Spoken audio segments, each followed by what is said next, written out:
Hello, welcome to the Passive Wealth Show. We're going to talk about whether a deal is a deal. And we've talked about this before that your hard money lender is the canary in the coal mine. So, we're going to go over some deals that came through and kind of get your judgment on why it was a deal and why we perhaps didn't think it was such a deal. And maybe we all won't agree. It'll be great. That's right. That's right. Right after this.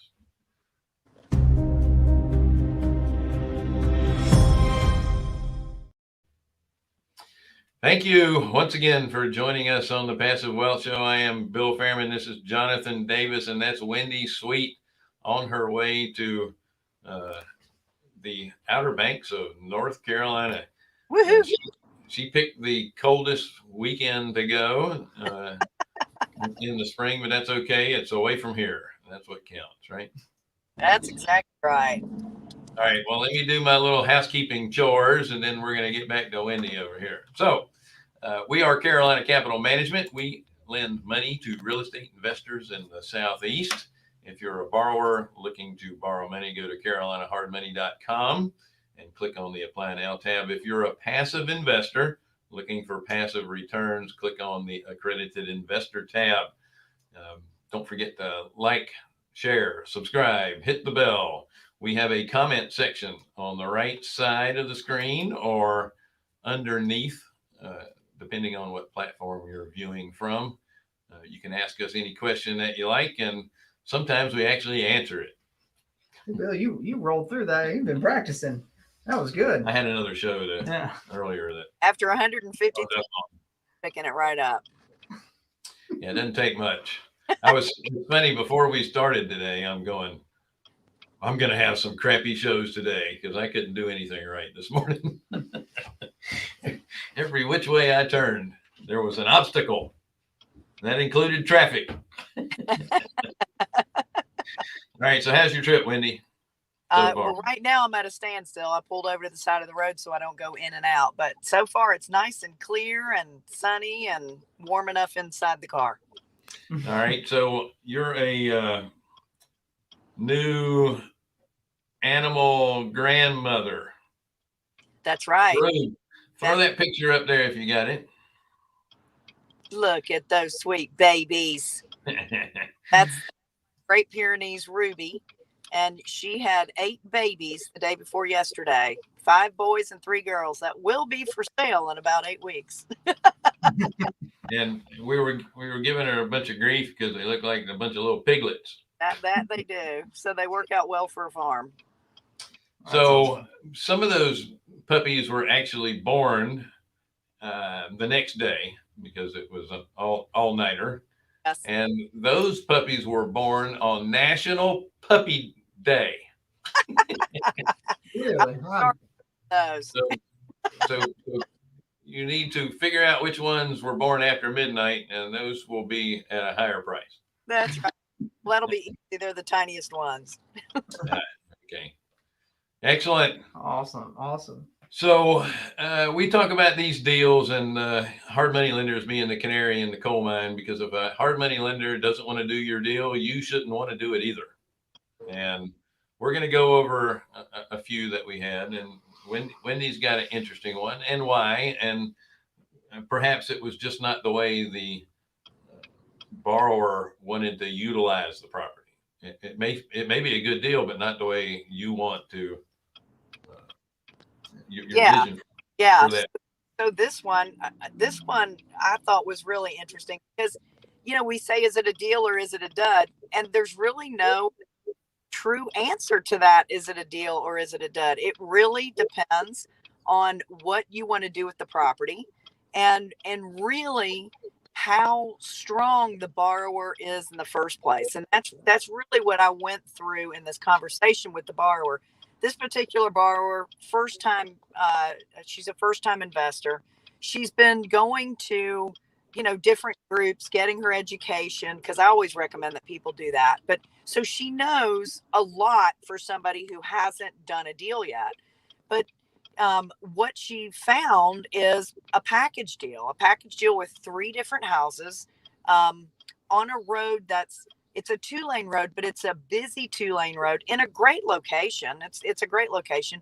The 3 houses are zoned commercial because everything on both sides of the house and across the street from the house are commercial. Now, some of the houses that have been turned into commercial, but for the most part, up and down that road, right where these 3 properties are, they are commercial properties. Like they're buildings that are built for commercial properties, a U-Haul rental place, actually.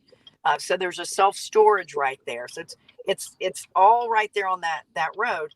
Her idea is to buy these houses, fix them up. In fact, not only fix them up, but add a footprint to it. So she was going to add square footage to these properties. And they're 800 square feet. She wanted to add another 300 square feet to it. So that's what she wanted to do. Plus, her end game was to turn around and sell them to an owner occupied person. So so here are the things that make me nervous about this. And this is important not only for a borrower to think about, but it's important for you as a lender. If you're lending your money to someone, you need to be concerned about this too. Number one, we both know, or well, the 3 of us know, they're going to have a tough time getting their buyer's lender to finance it because it's a commercially zoned property. So that's one real big red flag. The fact that it's that she's a first-time borrower, that's a red flag for me. Another red flag is when you add square footage to a house. If you're going to add to the footprint, that's a whole nother series of permitting and, putting in more of a foundation. There's a lot in that, especially if you're a first time buyer. But the big thing is who is going to want to buy their primary home in an area that's all commercial on both sides and across the street? A young family's not going to be, you don't want your kids riding a bicycle up and down that kind of a road. So there were so many things against her plan. So many things against her plan. Now, here's, as a lender, I'm going to be thinking, okay, well, let's change that exit strategy a little bit. If she's going to turn these houses into short-term rentals, I think that's an awesome idea to get a house like that, just to refinance, or I'm sorry, to rehab them. I wouldn't add any square footage on there, but just to rehab them and put them on short-term rental would be perfect. It was really close to the Whitewater Center in the Charlotte area. So there's many reasons why short-term rental would work. But again, she's going to have to use a quasi hard money lender, or what I call stupid money lenders, to be able to do the long-term hold on a short-term rental, right? So she's going to have a problem if she's going to hold it and turn it into a short-term rental, or if she wanted to sell it as a rental, that's a possibility too. But then again, your market is so small of who you can sell it to. Now you're only selling it to an investor. So the big question for me as a lender, if I'm telling this person, she's saying, well, now she wants to try to see if she can get it rezoned back to residential. Well, wow. If anybody's ever been through that, hold on to your horses there, because that's going to be a tough one too. Well, can I ask you a question? Sure. Are the 3? I think you said 3 houses. Are the 3 lots contiguous? They are. They're all 3 together. They're all very much alike. One's brick, the other 2 are vinyl siding, but they're well built. They're all built in I would say the 50s. The lots are all about the same size. It's a good project to look at. It really, really is. But the other question too that I'm going to look at as a lender is, how much money does this person have in the bank? Because if they're still insisting on doing it and they think they can make all these changes, then I know as a lender, I'm most likely going to have this person sitting in this loan for a while. How long can they afford to make the payments? Yeah, what's the highest and best use? Even if you do get it rezoned to residential, it's not taking it away from all the other commercial that's around it. It's still on a busy road. What good is that going to do? And correct me if I'm wrong, but the ingress, egress, and like road frontage, side frontage that you have to have for all the for residential is different than commercial. So they might not, like the houses may not, they might be a tear down if you wanted to build on if you wanted to convert it to a residential, because you don't know kind of what the zoning regulations are at that point. You have to look them up. Right. Yeah. There's so many things. There's so many ifs on this that it's really a scary move, especially for a first time investor. And she's not just your normal newbie. She's somebody who's really educated at this point, and she's an engineer. I mean, just smart girl. That if anybody could pull it off, I know that she could do it. But gosh, that's scary getting into something like that with so many unknowns. Yeah, in this market especially, you could probably get away with it more than any other market because existing homes are so hard to come by. But you're very limited in your exit strategy. Yeah. And the last thing you want to do is be limited in your exit strategy, because we've all been around long enough to know you need multiple ways to move this thing if you have to. So, did you just pull over to the side of the road, or I did did. you pull into a parking lot? Because I can hear your hazard blinker going off, and it sounds like a time bomb getting ready to tick. I know, but I'd rather have you hear my. We have the countdown clock on her. Better to hear those little clicks than somebody ramming into the back of me. What's that clicking noise? For those of you who don't know the comedian, or if you do know the comedian, you'll get that. All right. So, you got anything? Well, you did the deal. You did the deal, right? Actually, I told her to do some more due diligence and come back to me. She needs to talk to the city. Yeah. And find out about the zoning. There's a lot of things. I put all the issues out in front of her. Told her to investigate, and she's going to come back and we'll talk about it some more to eliminate some of the issues that are out there. She's not worried about somebody, selling it, about the seller selling it before she can get back to him, because any buyer is going to have the same issue with these properties. So, and if for some reason she doesn't get the deal, then, God worked that out for her anyway. Yeah. Well, not necessarily. Somebody could come in and buy it for a commercial purpose. And that's another positive thing about this. I mean, and literally she's right next door to a self-storage place, and we know how well those are doing these days. The first thought, the reason I asked whether the lots were contiguous was, and then also, how much, square footage do all the lots equal? Assuming it was big enough, I mean, my first thought would be townhomes. To put townhome to do new build townhomes there. Now that she's first time home or first time persons, that's probably not for her. But in that kind of area, townhomes are far easier to unload than a single family home. Yeah, that's a good point. That's a great point. Okay. That's awesome. So I guess we'll see this again. Yeah. I like it. The thing is too, a lot of, unless you've had a conventional underwriting background, there's a lot of things about this project that you wouldn't understand what the issues would be. And everybody needs to be, especially if you're a lender, you really need to be concerned about what the end buyer is going to be able to do as far as financing is concerned. Because it can kill everything. What looks like real pretty on the outside, when it comes down to the time to close, it's really hard to get a conventional lender to do certain things. Sure.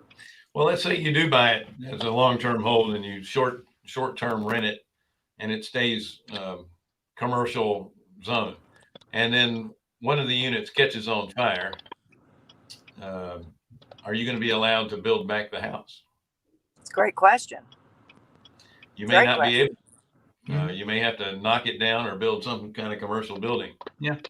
Right. So Right. those are some other things you have to be concerned about with that type of zoning. Yeah. I Good I know point. this happened to borrowers that we're aware of in the past. Mm-hmm. Yep. So, Jonathan, do you have any deals that you want to talk about real quick? We only have about 10 minutes left. I've got a couple, but we might only get one or two. That's all right. This is one that Wendy and I looked at, and it is a 5-unit multifamily in Rock Hill, and basically we have this borrower bringing it to us. They are purchasing it for for X amount, and they're putting this rehab into it. They're going to add a little bit of square footage. Basically, what it boils down to is they want to rent them out. We're probably looking at about $1,000, $1,100 a month for each unit rented once fully rehabbed. So when I'm looking at this deal, I'm thinking, okay, where are they coming in at on the price per door? Which when they purchased it, they're purchasing it for $50,000 a door, and then what do they have to put into it? Well, they're putting in $28,000 a door. That's that's a significant amount of money putting on a fiveplex. So then I'm like, okay, well, what is it worth on a cash flow basis? So like, how much what's their net operating income? So if we get $1,000 a month, 5,000 across 5 units, and it's 60,000 a year, 5,000 times 12. Simple math will tell you that you have to you put a 5% vacancy on it. So now you're down to 57,000 instead of 60. And then you put a 35% expense ratio on it, and now you're at 37,000. So then, okay, so we're at 37,000. What are properties, fiveplexes in our area trading for on the capitalization rate? Most of them are trading between, I mean, it's insane, but most of them are trading between 6 and 8 on a cap rate. So, okay, so let me see, at a 6.5 cap rate, we're at a 592 value. Okay, so that's pretty good. Now, when I look on the other side, is saying, okay, if I were to buy this property, what's the most I would pay for it as an investor? Not what it's worth on the cash flow basis, but what is it worth to an investor to come in and buy? Most investors won't pay more than 1% per month on their on the income. Mm-hmm. So what you take the income, $5,000, you divide it by 0.01, you get 500,000. So they don't want to pay someone, if you're buying this to come in as an investor, you wouldn't pay more than $500,000 for it. So I know that the bottom line price for this house this fiveplex is going to be $500,000. I also know that the top end market value for this house or this fiveplex is going to be close to $600,000. So when I'm looking at that and I see what they're buying it for, they're all in is, gosh, where are they at? They're like 4 or something. Like for me, when I'm analyzing the numbers on this house, it's a slam dunk.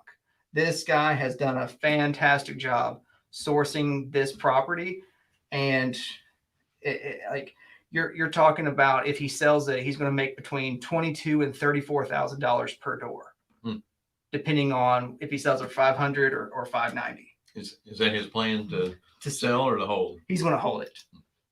So the plan is to do the rehab and get out within a year. So they get the rehab done, refinance into probably what Wendy calls stupid money. And well, it has to be a commercial loan because it's more than 4 doors. Yeah. It's 5. So it now has to qualify for a commercial loan. So it changes, the lending level. So if it doesn't go into a non-conventional type of multifamily pricing. So you're saying if it goes into like Fannie, like a FHA kind of. Yeah. And it's a shame that one unit takes it over. Well, and honestly, that's why we're seeing the deal, is because one unit took it over. and it's too difficult for for other lenders to understand or move quickly because there's one extra unit. But at the same time, if you're fairly new in the multifamily sector, Mhm. buying these 5-6 unit buildings is a great way to get your experience level up. So then you can go in and look at complexes with a lot more doors. The conventional lenders that do that type of financing, once they see that you have a track record with the smaller ones, they're more than happy to give you loans on the bigger ones. Yeah. It's the person that has never bought multifamily before that was in single family. They may have a portfolio of 15 properties, but it's not the same thing as a multifamily. And the conventional lenders they're not giving you credit for that type of experience. Well, and then the other piece of this is there's a lot of lenders. So there's a lot of ways to look at deals like this. I remember having a conversation a year or maybe more ago with a group of guys who were trying to understand buying rental properties, whether it was fixed to rent or just kind of like a purchase bridge.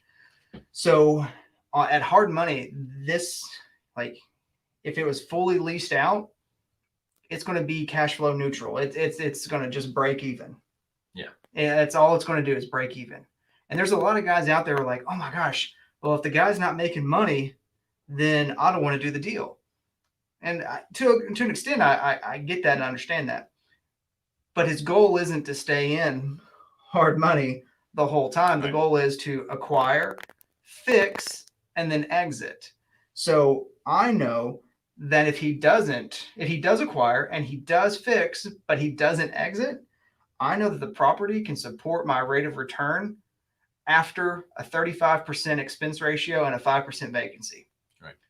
And that's with our loan. Yeah, and that's with a hard money loan. So when I see that, I think, okay, I don't want this property back. Right. But if we had to take it back, it could support itself. And that's all you want the property to do is support itself. Yeah, and that's why we're in the lending space that we're in with the affordable or attainable homes, because if we end up having to own them and rent them, they still produce the rate of return that we would normally get with making the loans. Yeah, and then the other piece of it is on the exit. Well, when you exit with whatever lender it is, their max is going to be 80%. That's going to be the max LTV that a lender will lend on a project like this.